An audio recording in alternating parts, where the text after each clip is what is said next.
Cities Skylines 2, one of the most controversial games that has came out last year. The controversy began when we started to see some gameplay footages from your favorite creators and we started to notice something felt off. Something about the game didn't feel right. Then, as release was approaching, we started to get a clear picture that the performance requirement has been increased and how it handled stuff, the simulation, lack of things, etc. The list goes on. Today marks 1 year since the game has been released. How does it compete with what it was a year ago, and what things have improved, or if any of it has been improved? What changed? Is it finally time to play this game yet? Let's start with performance. As we all know, when Cities Skylines 2 launched, it had some severe performance issues that made some good systems to shame. And soon enough, for sure, we saw some performance guide pop up that helped in making games playable. And soon enough, all the performance patches started to drop and it started to improve the game slowly but surely. So, how does it compare after 1 year? Well, things have for sure improved. You can now play the game at max settings for 1440p, taking note of the performance guide for the most part, and still get decent FPS on our recommended graphics. That I'd say is a pretty good improvement. But there's always a but, ain't it?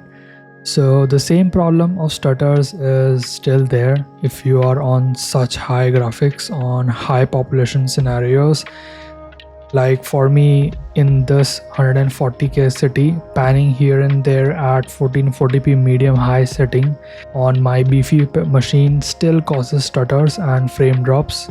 I've seen 1 million population cities, but at that point you have zero simulation speed.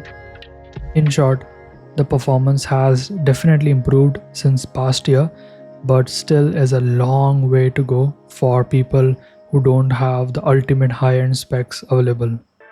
So there are three kinds of Cities Skylines players. First, who are pure detailers and they don't focus much on simulation. Then there's third, who are pure simulation nerds and they love all little management things and want to play the game like that. And then there are people like me who focus on detailing more but want to do some basic simulation and not cause havoc. The middle of the pack myself, I haven't seen anything that felt was bugged or glitched, but I saw some videos and posts that simulation is fake, but later when researching more, it comes out as a fail-safe or noobs mode for category 1 and category 2 players. But if there could be an option to remove the failsafe, then those problems or precautions would disappear and category 3 players would have loved that. The other issue were mainly high rent, which plagued every city and was the most annoying thing. And then arrived Economy 2.0 update, which tried fixing most issues but also brought more bugs. Most famous of them was homeless bug. Well, keeping all the history aside, how is simulation after 1 year?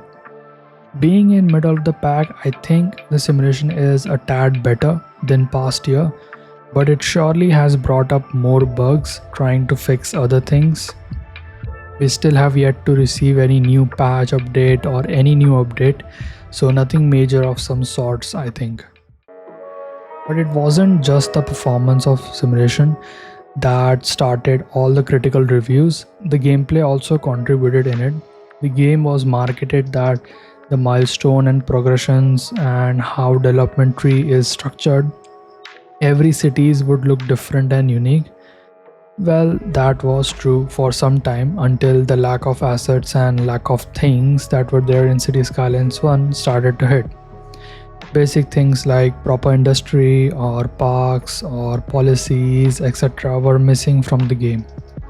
We did got waterfront asset pack, but that wasn't enough. So after 1 year later, I'd say it has become slightly better with the service assets that we have got. But if you play vanilla, there isn't much that you will get. But if you play modded, then you do get some goodies up your sleeves that you can use to make things better. Well, it's not all depressing about this game's progress since past year. Mods is single-handedly the best thing that has happened to this game. When the game launched, people started modding on Thunderstore. There was a great need of some basic and quality of life mods, and modders absolutely delivered on Thunderstore and kept the mods updated. Modding has changed how you play this game. Yes, having no Steam Workshop support really sucks, but I think if we look past what Paradox Mods is, I think the only way to have fun and to play the game is via mods. Not only some mods fix some of the bugs that were coming or generated via Economy 2.0 update, people started to share some really cool code mods like map texture replacer, tree controller, etc.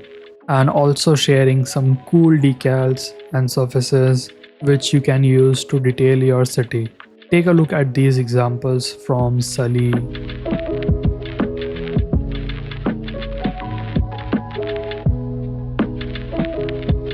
Picana,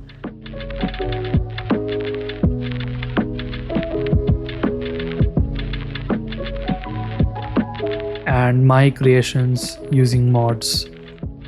Mods not only gave us access to the locked stuff that was there when you access developer mode via Steam, but also some of the new stuff made by modders like these decals and these custom prefabs that have been assembled in the map editor. And that brings us to conclusion.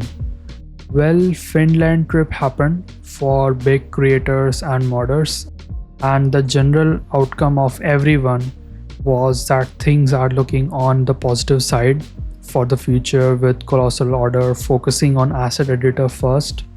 I think as soon as the asset editor comes, it will shoot off this game's potential like by a lot, as the only big thing remaining are asset varieties and some better assets or some better foliage.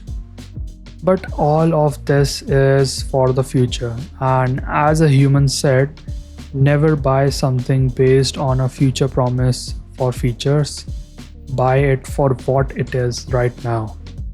And for those who have already bought this game and not tried it because of all the chaos happened on launch, I had say try this game with all the mods. I think you will have fun.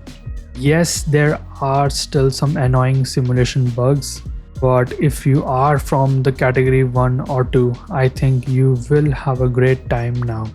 It has been 1 year since this game launched, and yes, it has faced all the valid wrath of die-hard fans of City Skylines. I think it is at a better state right now. Things are not as bad as they were back then.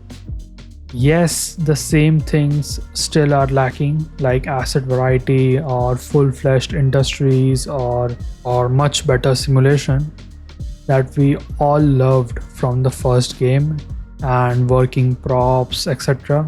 We all are angry on what we lost for the game, but fixing the issues that were there was and is a priority, as there is no point in adding new things if the base isn't strong. So with that said, I hope I have made things clear at what stage as we are right now, and should you play this game again or should you wait to buy this game now. I hope you enjoyed the video, and if you did, then please hit like, and if you want to see more of these realistic builds or detailing guide or these tutorials, hit subscribe and turn on notification. I'll catch you guys in the next one. Peace.